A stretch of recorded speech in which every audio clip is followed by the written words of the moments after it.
way. You'll face into the benches. Hurry up right here, please.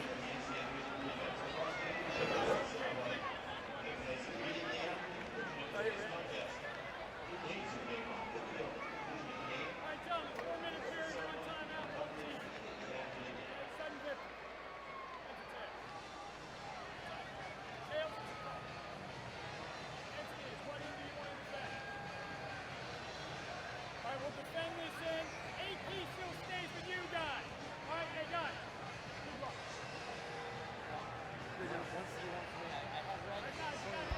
I got at least a minute with your team.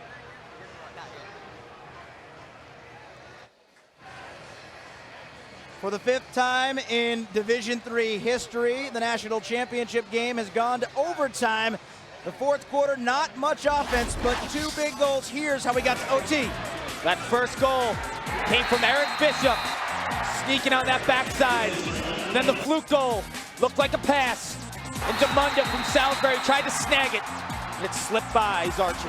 It always seems that when a Goliath is slayed, that it's something like that. A 69-game winning streak, 3 national titles on the line, some quirk, some fluke,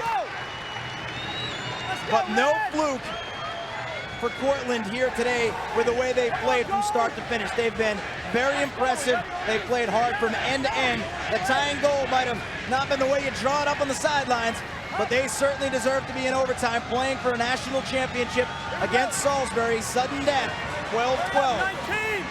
Take it any way you can if you're Cortland, but this is a senior-laden team, guys with a ton of experience who've been through a lot that are able to step up to this challenge. Huge face-off. Sticks down, whistle blows, Cittadino has it cleanly, gets it to Felice in front, Lambert, oh, the tic-tac-toe opportunity. Salisbury backs it up and they get it. Abbott had a shot on the right side, nice pass. And now Salisbury will get it after Cortland won the opening face-off. Gonzalez across midfield. Gut check time now for Big Ben Gable in the Cortland D.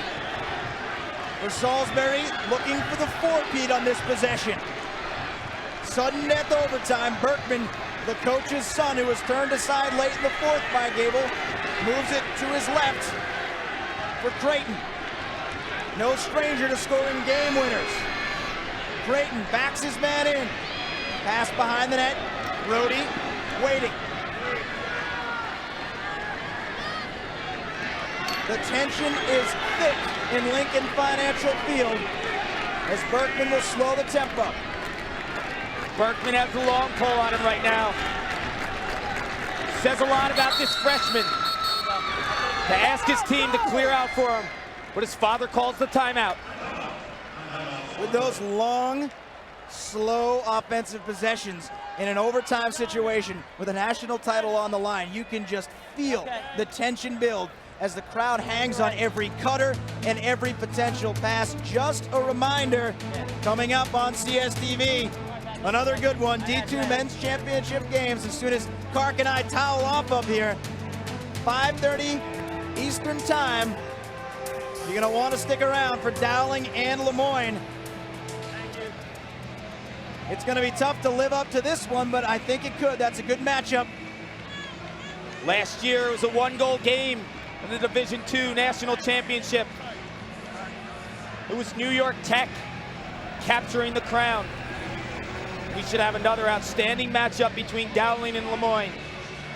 2 teams who've approached this national championship stage in different ways, but they're here on Memorial Day weekend. So we have Salisbury with possession, Paul. You're Coach Berkman. Who's your shooter? Who's the hero? Who's the guy you want winning your 4th straight national championship? Got to look for Dan Boyer inside. He's been a guy who's scored huge goals all season long. But where this play will develop will be in their playmakers' hands. His son, Kyler Berkman, on the field right now. Look for him possibly to start in a position that looks like it's an inside play, and he'll pop possibly for the ball for the setup. Boyer wears 4, Berkman 6, Salisbury ball. Sudden death overtime, national championship game, Dassinger with possession for the Seagulls. Tension building to a crescendo right now. Bishop directly behind the net, moves to Dassinger. Out in front, Dassinger looks like he wants to shoot, he does! It goes over the net, backed up by Bishop, 2:22 to go in OT, knotted at 12. If you're Salisbury, look for them to go on those short sticks of Cortland. Stay away from the long poles. Give a guy like Dassinger a run. Bishop with the ball, dances around, picked up by Doherty. Moves the ball off behind the net. This man right here is a playmaker, Tyler Berkman. Berkman now guarded loosely. Takes his time, letting the play develop in front of him. The coach's son. Salisbury looking for that cutter. So far, so good for Cortland defensively. Bishop tries to get past Doherty, can't do it, leads for Dassinger. Very patient by Salisbury. They've been here before. Dassinger right side, shoots for the tunnel save. Gable loose in front. Gable has it. Cortland's D stands strong. Now they need to clear. It's been a problem this afternoon. They still have it. And call timeout. Good timeout. Paul Carcaterra right next to me calling timeout. I thought he was going to run down to the sidelines, call it for Cortland. So with 1:16 to go in overtime, Ben Gable gives his team a chance again. Standing his ground. Looks like an easy save, but nothing's easy in overtime. He played his angles. You see him taking one step out to really decrease that far side angle. And he just gobbles it up. And he got the rebound too. Dan Boyer tried to shovel it in. 2 saves by Boyer. 17 on the day. And Coach Barnes knows when you get into that offensive end with any pressure in overtime, if you have a timeout in the bank, you got to use it. You have to use that timeout and give your offense every opportunity to win this game. Well, the last time we were in this situation, Division III National Championship game in overtime was 2003. Salisbury again. And Salisbury, they fell behind against Middlebury. But in the end, it was Andy Arnold from Salisbury getting his team within 1, and then Chris Phillips, the national champion, Salisbury, game-winning goal for Phillips, who had it last year as well. I ask you the same question when Salisbury had the ball. If you're Cortland, who's your hero? Who do you want shooting? You know that Salisbury's going to be keen in on Mike Abbott. But what will be interesting is who Caruso guards. Chase Caruso, the long stick defender. He's not on Abbott right now. So look for Abbott to start some offense for Cortland. Abbott right now has a short stick on him, Luis Gonzalez. They're high on Gonzalez, but you know Abbott will take every opportunity against a short stick. Here's Heath, who has 4 goals and 1 assist this afternoon. His pass, errant, rolling towards midfield. This is trouble. Both teams fighting for it. Less than a minute to go in OT. Heading towards Salisbury. Bit of a force feed there for Cortland. They tried to give Abbott the ball. He wasn't open, but they tried to force it in there. Gonzalez in front, ducks away, shoots for the game. No, wide of the net. 48 seconds to go overtime. Gonzalez has a hat trick, missed the cage that time. And Gonzalez is able to set up those dodges on those quick whistles. Bishop with possession. He'll move it away. Gonzalez again. Not known for his offense. All that's out the window now. He has 3 goals. It's the national championship game. Oh, hit the crossbar! It goes straight up in the air. Who will get there first? Cortland ball with 22 seconds to go in OT. Dassinger hit the crossbar. Gable and Cortland escape. You got one? You have one? You got to give credit to Dan Schmidt. At first, he doesn't know where the ball is. He sees it at the last second and really guts it out. He's closest to the ball when the ball goes out of bounds. Huge play, 22 seconds left for Cortland. Relax on this clear. You have plenty of time. Don't want a turnover. Gable, 15 seconds. Loops it across midfield. Cortland has a chance now as we're under 10 seconds to go. Felice, 5 seconds to the net for the win! He scores! Cortland wins the national championship! Felice dove through the crease! Cortland has slayed the giant in sudden death overtime! Cortland Red Dragons, national champions 2006!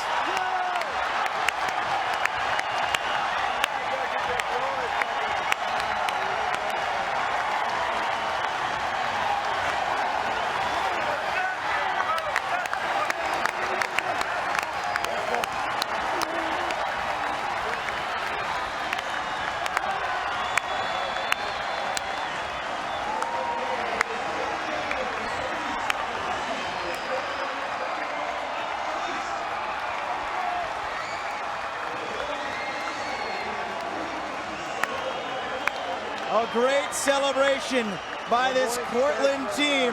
Mike Felice, the national championship winning goal. The 69-game winning streak all over for Salisbury. The 3 straight national championship streak all over for Salisbury. Cortland, national champions. Felice, the hero with the trophy. A look at the goal. One word to describe this game. Unbelievable. And Felice right there does a great job of that inside roll. Gets his shoulder low for separation against Amunda. And just goes there with nothing to lose. Got the push and won. Didn't even need the penalty. You just won a national championship. Mike Felice. Look at the roll. Goes airborne right there. Sticks the game-winning goal. An unforgettable moment for an unforgettable game. It was almost fitting that for what appeared to be to us dramatic effect, the official paused before calling that a goal. The other hero, Big Ben Gable. 18 saves this afternoon. This Cortland team was kept in it time and time again by their goaltender. And for Salisbury, a heartbreaking loss in their 4th straight national championship game appearance. Time now to take a look at our serious player. It's the hero, Felice. Mike Felice, the hat trick today. None bigger than the game winner right here against Amunda, the senior. Jubilation for the Red Dragons. Serious player of the game, junior Mike Felice, wins the national championship for Cortland. As they celebrate, we'll take a timeout, but we'll be back to wrap it up after this on CSTV.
Red Dragons are national champions of Division III, 13-12 over Salisbury. Paul, you said it best, game of the year for us on CSTV so far. Watched an awful lot of lacrosse this season, but none have ever built up with a championship ending like this. Time now to take a look. Mike Felice, that game-winning goal, 3 goals and 2 assists. You can't forget about Ben Gable, the senior goaltender, played his best lacrosse of his career on the biggest stage. And Luis Gonzalez, the defensive midfielder, did all he could to keep his team in the game with 3 goals. What a game, a national title for Cortland. And now let's send it down to Eric Freed on the sidelines. Many heroes for the Red Dragons, including, I know you don't have an eye in the back of your head to see how much time was left, but you must have known that time was running out. Take us through that final play. I just knew, I looked up at the clock before Benny threw it down the field, and I knew that there was only so many seconds left, and we're going to have to get one shot or else we're going to the other overtime, so I just took it, and I just put it on his hip, and I just put it right in that bottom corner. You didn't quit on the goal. This team didn't quit all season long, and especially with such a group of seniors, 10 seniors on this team, probably is an extra special accomplishment for everybody here. Oh, without a doubt. These seniors have led this team to where we are today. Without them, we would not been able to do any of this. It's just absolutely incredible that these guys that I've been with the past 3 years get to go home with a national championship. There's nothing more better than this game of lacrosse right now. Congratulations. Great job, Mike Felice. Now, the goaltender here today. You had 6, 7, 8, we lost count of how many quality saves you had, but it seemed like you were in such a zone right from the very beginning that you knew you were going to have to be at the top of your game against a team as strong offensively as Salisbury. Salisbury is an unbelievable team. They're probably one of the best teams I've ever seen in my life, but they're a great team, so I figured if I'm going to play my best game ever, why not make it today? When you go down in history, it'll be for a couple of things. The team that ended the winning streak at 69, but also the first national champion from Cortland. That's going to be something that you'll tell the grandkids about for years to come. Unbelievable. It's a great way to go out. Being a senior, going out with a national championship, something I always wanted to do. It's the greatest thing ever. All right, congratulations, Ben. Go find that trophy somewhere. Ben Gable in goal today as Cortland wins a national championship. Back upstairs to you guys. Thank you very much, Eric, for all your great work down there on the sidelines, red hot on this Lincoln Financial Field. Paul Carcaterra, you've won a national championship. Quickly put into perspective what these guys are feeling. The best feeling they will ever have. They'll savor this moment for the rest of their lives. They are national champions, something that never can be taken away. Well, our final score is Cortland 13, Salisbury 12 for Paul Carcaterra, Eric Freed, and our entire CSTV crew. I'm Jason Chandler. For more, log on to CSTV.com, the ultimate destination for scores, news, highlights, and analysis. This has been a presentation of CSTV, the 24-hour college sports network from CBS Sports. Thanks for watching from Lincoln Financial. Congratulations to Cortland D3 champs. We send you now to the Fieldhouse in New York.